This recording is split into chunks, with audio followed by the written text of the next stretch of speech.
What's up, everyone? It's your boy Norn Radd89 here, and happy Spooktober. Yes, it is October, officially the best, spookiest time of the year, my favorite time of the year for the fall setting, pumpkin spice, horror movies, just the, decorating, all this stuff. This is the start of, like you said, my favorite time of the year. So today, like I said, we're going to discuss a really cool film that I wanted to talk about because we're still keeping in with the backwoods horror on the channel. Today we're going to talk about Wes Craven's The Hills Have Eyes from 1977. This is quite an experience because this is a very visceral and raw film, and today you're going to hear my thoughts on this bad boy. It's a classic. I really do love this one. So let's discuss this.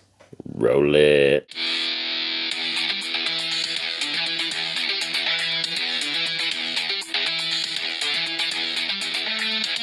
And before we get into talking about The Hills Have Eyes, please hit up all the links in the description. I have Instagram and Facebook. Those are most of the places where I'm on social media, where I post things and all that kind of stuff. So follow me there if you want any kind of information on the channel or what I'm watching and all that kind of stuff, or what I'm thinking about deep diving. But like I said, continuing our backwoods horror deep dive, as today we're going to talk about one of the all-time classics when it comes to this particular subgenre of horror, and that's 1977's The Hills Have Eyes, directed by Wes Craven. For me, this is one of those films that's a completely raw experience.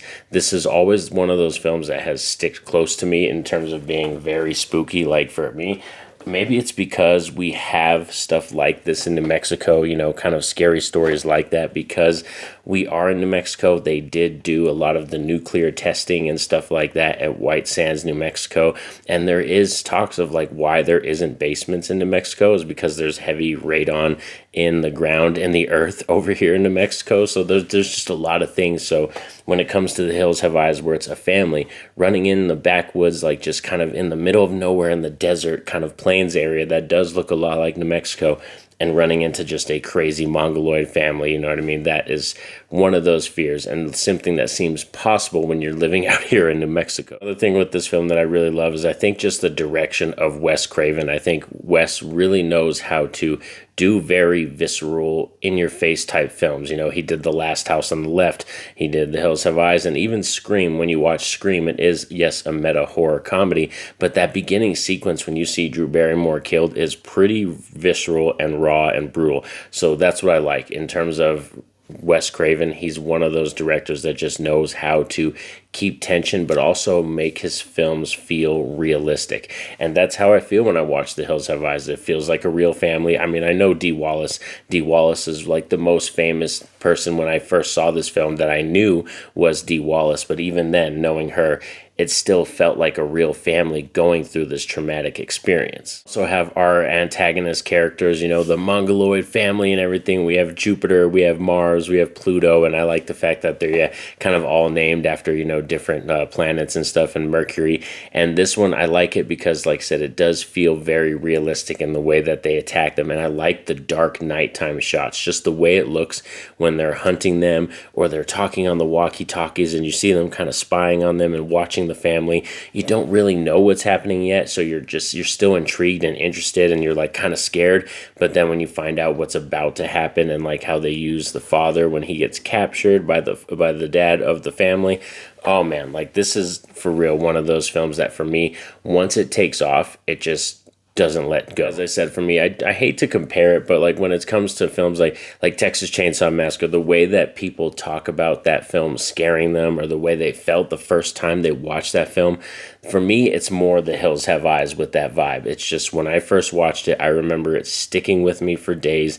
And like I said, thinking about these characters and just feeling like I watched some real life documentary or something I shouldn't have been watching. So it was really cool to be a kid and a horror fan, and you go through that experience. And that's why I have such a connection with The Hills Have Eyes. I do like the remake, and I do fancy the remake, the sequel of it too, but they're, for me, nowhere near gonna meet the echelon love that I have for this first film. And like I said, Wes is just clear-cut a master of these kind of stories. I also like the fact that when it comes to our protagonist characters, with the brother and the sister teaming up, but also the dog getting involved as well too. I like the fact that the dogs are actual characters characters in this story and stuff like that, and they help the family out, so I really appreciate that. That's another thing I love about this film. I like our character of Doug too, when he goes looking for the baby and just like hatches that plan, and it goes really fast. Like I said, this is one of those films that just doesn't quit. Like I said, it has a great setup, the perfect amount of just intrigue and interest at the beginning of it, and then once it takes off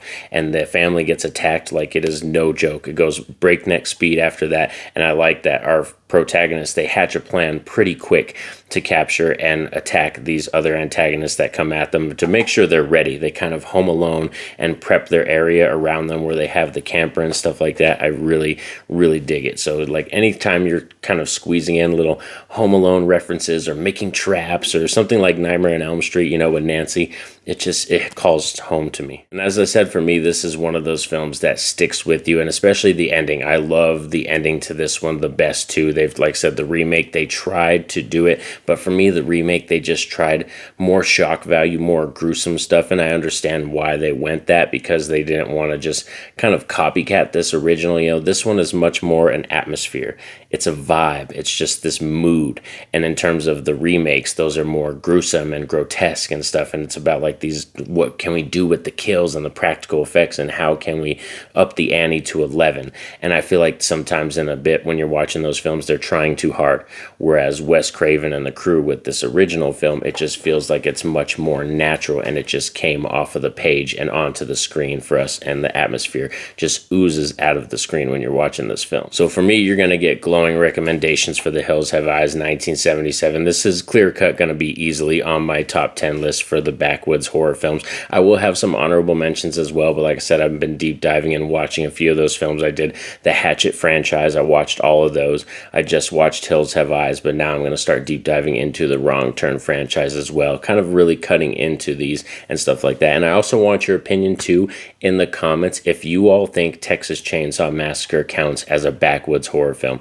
When it comes to me and my thoughts and my opinions, a backwoods horror film is an isolated horror film. It doesn't necessarily have to be like the backwoods of Louisiana or a forest.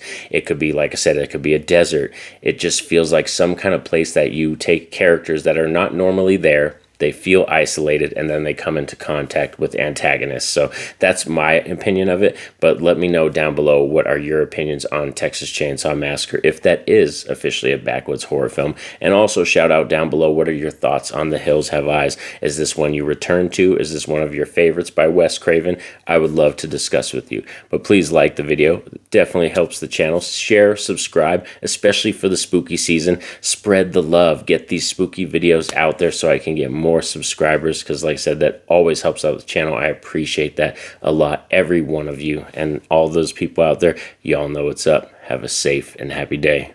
Peace out.